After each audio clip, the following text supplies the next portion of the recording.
Welcome to medieval Dublin, from Vikings to Tudors. This disc contains the video experience, 5 short films that showcase specific aspects of medieval Dublin. In the video experience, you'll discover the medieval secrets of Christ Church Cathedral, St. Mary's Abbey, and Dublin Castle, the fortress of kings. You'll also see the city defences grow from wood to thick stone walls and explore a Viking house in a medieval street, inside and out.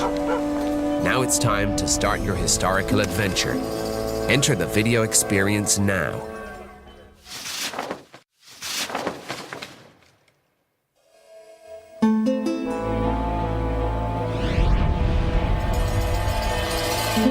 Today, Dublin is a big open city where people come and go as they please. But in the Middle Ages, the city centre was closed in on every side.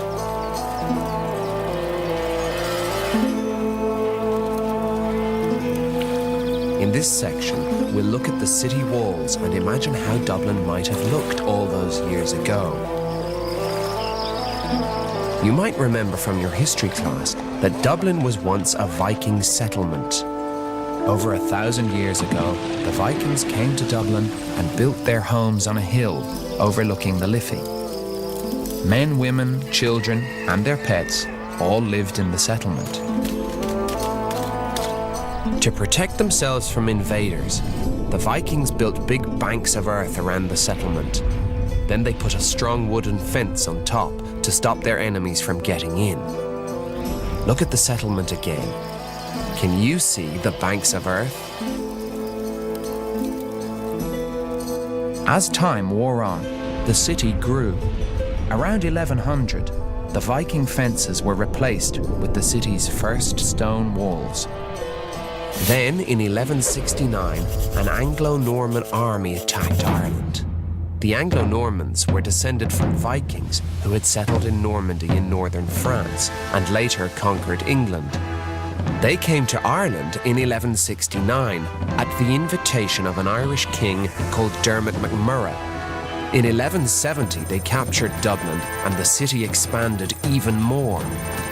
The Anglo-Normans repaired the old wall in stages and added extensions onto its northern side. The walls had towers as well as gates and would have looked something like this. Do you think Dublin was bigger or smaller back then? Let's trace a line of the old walls on a map and see. The southern wall ran from Dublin Castle along Little Ship Street. The western wall went along Lamb Alley. The original northern wall ran along Cook Street. The eastern wall continued along Upper Exchange Street and back to the castle again. So, if you thought Dublin was a smaller city back then, you were right. Medieval Dubliners lived very close together in small houses on narrow streets.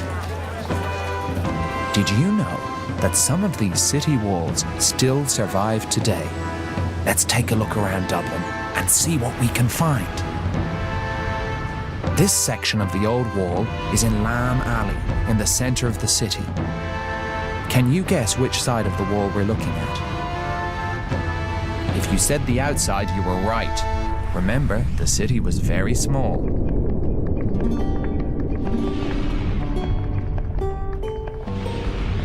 Other parts of the wall are still around, but they're underground.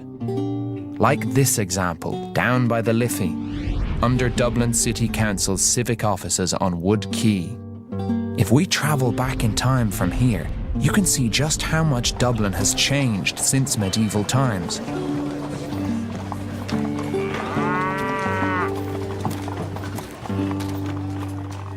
Of course, the city wasn't completely walled in. Dublin had several gates to control who came in and out. When merchants entered, they had to pay a tax to the city. Life as a gatekeeper was sometimes a dirty job. They inspected and taxed everything, even cartloads of manure. One of the city's biggest gates was called Newgate. it had a jail in one of its towers. When people broke the law, the constables locked them up and threw them into Newgate prison. Sometimes they even locked up children. It's a good thing that doesn't happen anymore.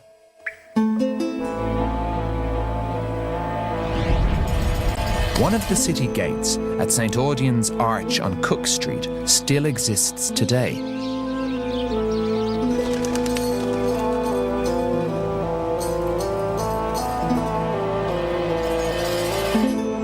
Do you think there were any other buildings along the city walls? For example, how do you think the city kept a lookout for its enemies? If you thought they used towers, you're right. Towers were built all along the city walls. This one is called Isolde's Tower. It's at the northeastern corner of the city and was very important. Look how tall it is.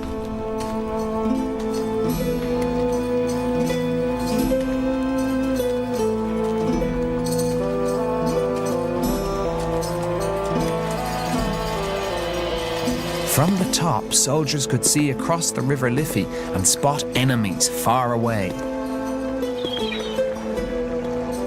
And what's this at the bottom of the tower? Ew. These are the heads of executed criminals. The soldiers may have put the heads in front of Isolde's Tower to remind people to obey the law. Perhaps Newgate Jail doesn't seem so bad now. Today, the remains of the tower are underground and a road passes nearby. The next time you're in the neighbourhood, take a peek through the gates. Maybe you'll spot the skulls of some old Dublin criminals. Nowadays, Dublin no longer needs a wall to protect it. But that doesn't mean the city's old walls, gates and towers aren't important. They are, because they help us understand the kind of life Dubliners led in medieval times.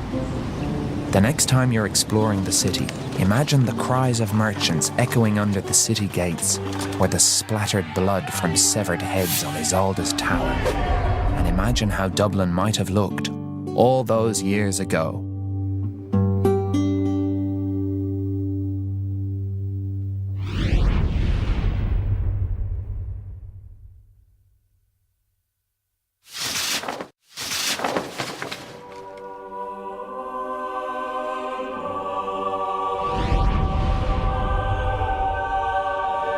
Christ Church Cathedral is one of the most famous buildings in modern Dublin, but have you ever wondered how it got there, who built it and when? In this section, we'll look at how the cathedral developed and uncover some clues to its medieval past. Along the way, we'll also sneak a peek at some of the famous people who are part of the church's long history.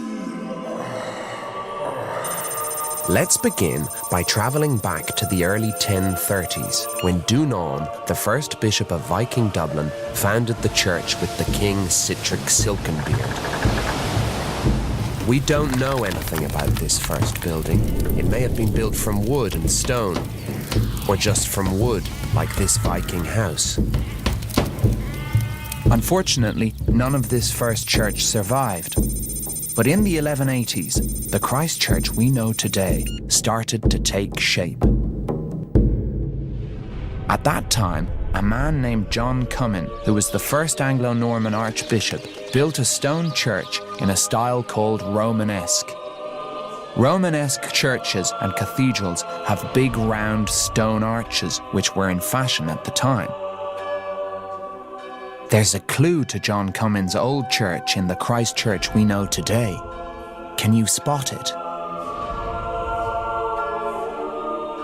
That's right. The doorway on the south side of the cathedral has a big round arch. It's Romanesque, like John Cummin's old church. After John Cummin, many other important changes were made to the church building. In the 14th century, a big change was made. The archbishop of the time added a long choir. See how it extends the church. Inside the choir, you can see another clue to Christ Church's history. the Archbishop's chair. In Latin, this chair is called a cathedra. It's from this old word that we get our modern word cathedral. So now we know a little about the cathedral and how it began. But who ran this big church? Well, starting around 1160, the church was run by monks called Augustinians. They took their name from Saint Augustine. The young monks would often have thought about their patron saint as they walked and prayed under the arches in the cathedral grounds.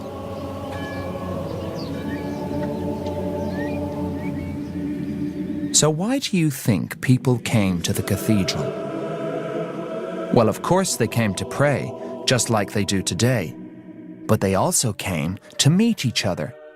Remember, Christchurch was at the heart of this large, lively city and at the centre of Dubliners' lives.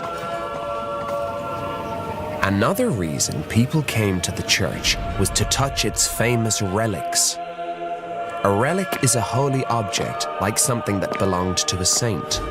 It could be something they owned, like their clothes or perhaps their bones. People believed that relics could help to cure a sickness or solve a problem. This is a copy of a famous Christchurch relic, the heart of St. Lawrence O'Toole. He was the Archbishop of Dublin from 1162 to 1180. You can still see this relic in the cathedral today. In its long history, Christchurch has been linked with many other famous people like St. Lawrence O'Toole. Another was the warrior Strongbow. You might have heard of Strongbow in your history class. In 1170, Strongbow invaded Ireland and captured Dublin. He died in 1176 and was buried in a special tomb in the cathedral. The tomb became very famous and many people came to visit it. Although the original was destroyed, a replacement was put in that still attracts visitors today. Did you know that Strongbow wasn't the only dead body in the cathedral?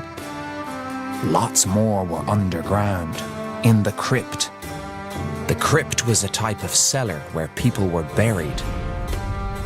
Today you can visit the crypt and see old stone coffins and some of the beautiful objects the church owns. But back in medieval times, it wasn't so pretty. It was a dark and spooky place with rats, mice, and spiders all living alongside the dead bodies. It was also used for some strange things. It was once rented out and filled with barrels of French wine. Another time, it was rented out and used as a pub. Imagine sitting down near dead bodies. Not very nice. Our film ends when the English King Henry VIII took over control of the church from the Pope. This was a time of great change in Ireland and was known as the Reformation or Reform of the Church. During the Reformation, a lot of Irish monasteries were closed down and their lands divided up.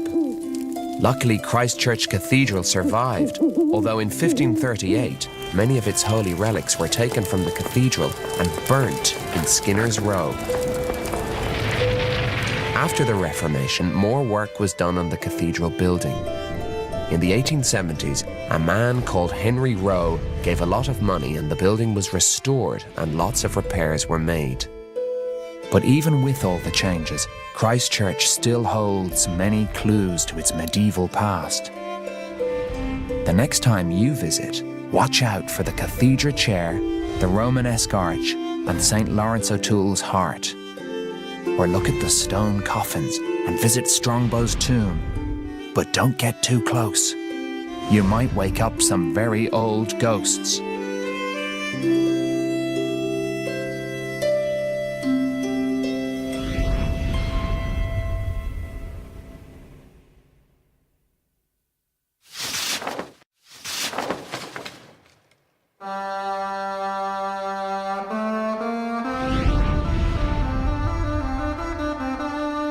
Today, Dublin Castle is open to everyone. You can come to see the state rooms, the undercroft, and the famous Chester Beatty Library, or just to walk around the garden. But in the Middle Ages, it was much more difficult to get in. And that was the point. The original castle was a fortress designed to keep the king's enemies out. In this section, we'll travel back over 1,000 years to see where the castle was founded, who lived there, and what they did all those years ago. One of the first people to live where the castle now stands were the Vikings. They chose to attack Dublin because they knew there was a monastery there which they could plunder and raid. In the year 841, the Vikings decided to stay in Dublin and started looking for a place to build a camp. They chose a site beside the tidal pool where the River Poddle enters the Liffey, and later moved to the hill where Dublin Castle now stands. This is how the pool and the camp might have looked back in Viking times. In Irish, the pool was called Dubh Linn, which means black pool. It's from this pool that the city gets its English name, Dublin. From their camp, the Vikings traded silver and slaves and became very successful. When more Vikings arrived, they built a bigger fort, which in Irish is called a dún. It probably looked something like this. Over time, the city continued to grow. The origins of today's castle start when the Anglo-Normans invaded Ireland. You might remember from your history books that the Anglo-Normans came over from England and South Wales and were led by Strongbow. They arrived in Ireland in 1169 and soon afterwards attacked and captured Dublin. In 1171, the English king, called King Henry II, came to visit. When he went home, he left behind 40 knights. They stayed to defend the king's interests in and around the city. Like the Vikings before them, they needed somewhere safe to live. So they occupied the southeast corner of the dún, where there was probably already a stronghold. Remember, in Anglo-Norman times, Dublin was surrounded by Irish kings and their armies. To the Irish, Dublin was enemy territory. It was also a place that they wanted to control because it was rich and powerful. As time went on, Dublin got bigger and bigger. In the early 13th century, the new King of England, John, ordered a larger, stronger castle to be built. It was finished in about 1230 and would have looked something like this, with a large moat, huge walls, and big round towers in every corner.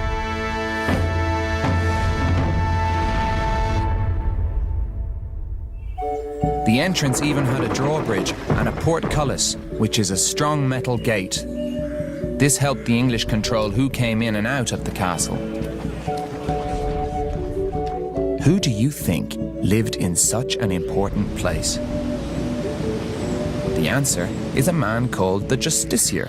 He was the king's chief representative in Ireland and looked after all the king's business. The Justiciar was a very important person and needed a lot of people around him. Because of this, inside, the castle was full of life. Officials and soldiers lived and worked inside the castle, and many important visitors came to stay.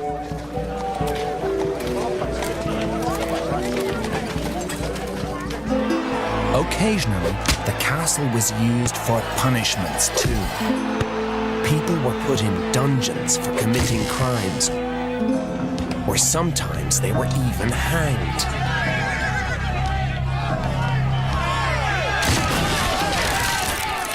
After 1394, the castle also provided a safe place for the Court of the Exchequer. This was the place where sheriffs and other officials accounted for their income and expenses. Let's take a peek at this Dubliner paying his taxes. He doesn't know how to read numbers, so the king's official is using a large checkered cloth to work out the sums. Uh-oh. It doesn't look like this poor fellow has much left over.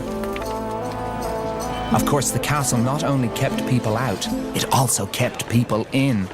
It had prisons and dungeons where the king's enemies were locked up, sometimes for years. In the 14th century, a rebel named John McTurkle used sheets and coverlets that his wife had brought him to escape. Not everyone escaped, though. This fellow is trying the same trick, but he's not so lucky. As time wore on, the castle changed. It was badly damaged in a fire in 1684. In the 18th century, it was mostly demolished and replaced by today's castle, which features only one almost intact tower from its medieval past. The old black pool that attracted the Vikings has also changed. It disappeared when the River Poddle was diverted away from the castle. Because the area was too soft to build on, it became the castle garden. Next time you visit the castle, take a fresh look around. Imagine the soldiers patrolling the thick walls against enemy attack, or the brave prisoners who tried to escape. Or remember the Vikings who once called this place home over 1,000 years ago.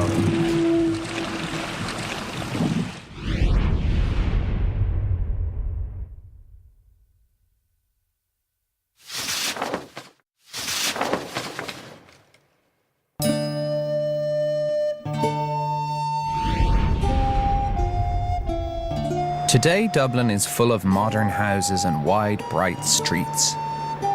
But what do you think the streets of medieval Dublin were like?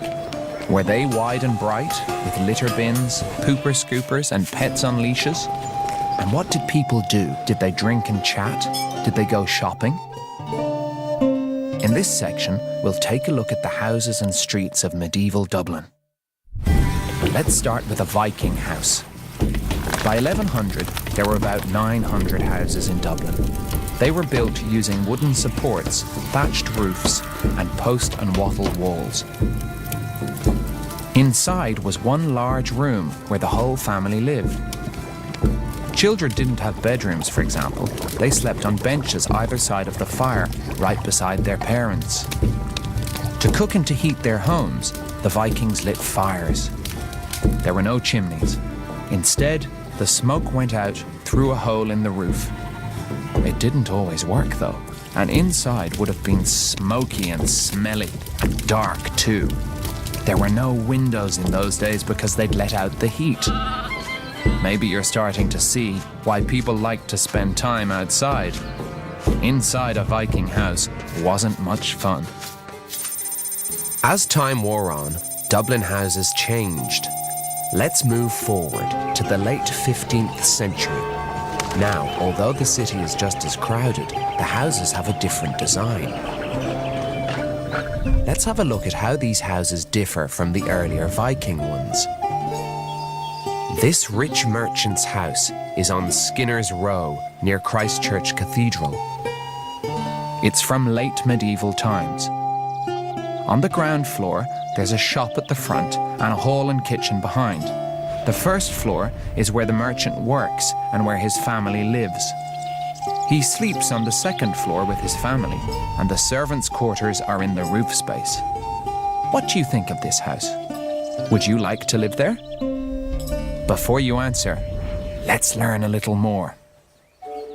Did you know there was no sewage system in most medieval houses? Medieval toilets, which were called cesspits, were just timber-lined holes in the ground in the back garden. And there was no toilet paper either. People had to use leaves or dried moss instead.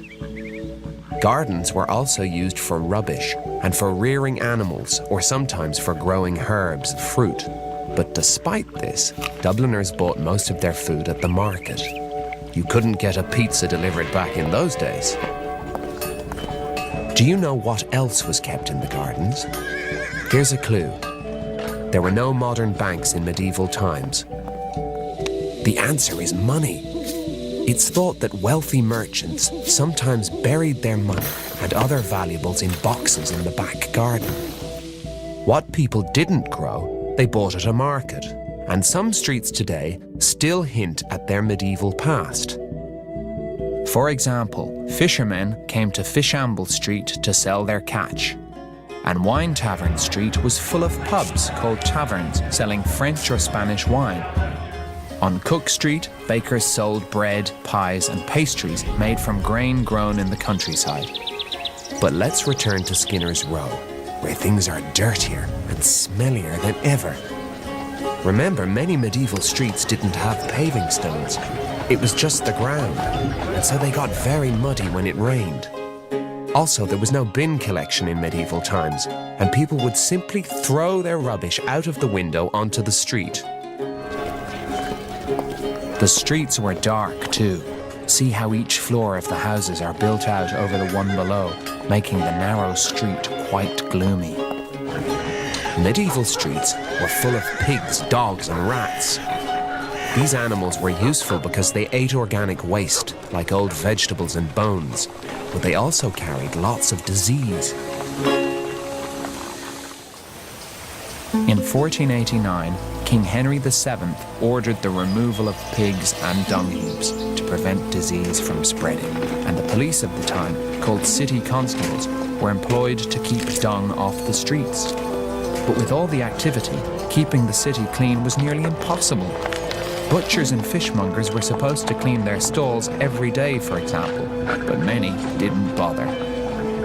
With all this activity, all the animals and the hustle and bustle of people, what do you think the streets sounded like? The answer is pretty noisy. Aside from barking dogs, snorting pigs, and squealing rats, many different languages could be heard on the streets of medieval Dublin. Near the quayside, you might hear sailors speaking French, English, or Norse. And people from outside Dublin who came to the city to sell their wares usually spoke Irish.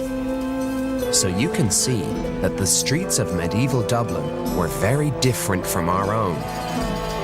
And yet some things today are almost the same as back then. People still buy food on the street, they still bring their pets out with them, and we still have some medieval street names. Next time you're in the city, take a look around. You might be surprised at how much of medieval Dublin you can see. Or why not pay a visit to Dublinia and the Viking world, where you can explore a busy medieval market, see how dark and narrow medieval streets really were, or delve into the history and mystery of the Vikings who lived in Dublin over 1,000 years ago.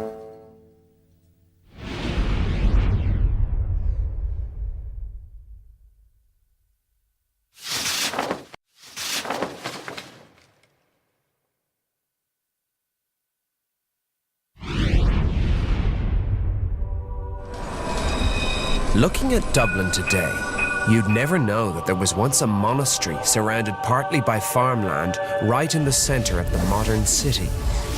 But if we travel back in time, we see that between Mary Street and Abbey Street, a huge monastery once existed. It was called St. Mary's Abbey. In this section, we're going to learn about the Abbey. We'll see how it looked, who lived there, and what they did each day. And we'll also learn about a famous son who once threw down his sword there and started a rebellion. But let's go back to modern Dublin for a moment. St. Mary's Abbey was located north of the River Liffey. Today, the only clues that it existed are the street names Mary Street and Abbey Street. There doesn't seem to be anything left of the Abbey. Or is there? If we travel about 2 meters below ground, we find that a room from the old abbey still exists. It was rediscovered in the 19th century and for years was one of Dublin's best kept secrets. The room is called the Chapter House, and it was one of the most important rooms in the abbey. We'll come back to the Chapter House later, but for now, let's start at the very beginning. St. Mary's was founded in 1139. In 1147, it was taken over by monks called Cistercians who had monasteries all over Europe. The Cistercians were famous for building all their monasteries in the same way. Everywhere they went, they used the same clever design. This is very useful to us today. Can you guess why? Well, we can take the design and work out where all the buildings in St. Mary's Abbey were and imagine how they all looked. In a moment, we'll take a look at a day in the life of the monks who lived in the abbey. But first, let's find out how it became so big and powerful. In medieval times, when rich people died, they used to give their land to the abbey as a way of saying sorry to God for their sins. As more people donated land, the abbey got bigger and bigger. It inherited villages, farms, shops, and workshops. It even had a fishery down by the river. Of course, it took a lot of people to run all this land. Who do you think looked after it all? Well, regular Dubliners, of course, but the people really in charge were the monks. Luckily, Cistercian monks were famous for their skills at farming and craftwork. They grew and made everything they needed to survive. But it was a lot of work. Let's take a look at a typical monk's day. It started, you might be surprised to hear, in the middle of the night. The monks didn't have alarm clocks, so they were woken by a church bell at 2 a.m. When it was still dark, the sleepy monks would leave their dormitory on the first floor and go down to the church, where they sang songs thanking God for the new day. Afterwards, they walked around the cloister, praying in silence. Around 7 a.m., they were called back into the church for Mass and more prayers.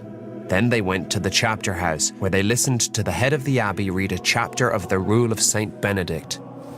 After that, they started work. Some went into the fields, and others to the kitchens or workshops.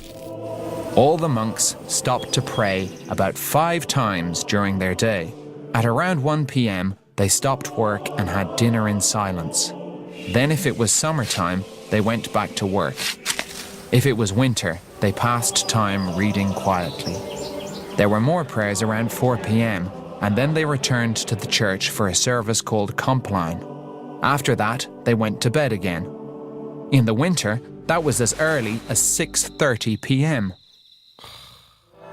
The abbey wasn't just big, it was powerful too. Sometimes the monks helped to run the English colony in Ireland. For example, they minded the state's money, and the King's Council often met there. In fact, it was during a meeting of the council that one of the biggest rebellions in medieval Dublin began. Let's find out how. It all started with an Irish nobleman named Silken Thomas. Thomas got his nickname because he used to wear pieces of silk on his clothes. In 1534, Silken Thomas heard a rumour that his father had been killed by the English King Henry VIII. So he stormed into the chapter house where the King's Council were meeting and threw down his sword. This was a sign that he was going to lead a revolt against Henry VIII in Ireland. A long battle followed. Thomas's supporters cut off the water supply to Dublin and started a siege. At first it seemed as if Thomas was going to win, but then reinforcements arrived from England and he was defeated. He was captured by Henry's army and later executed.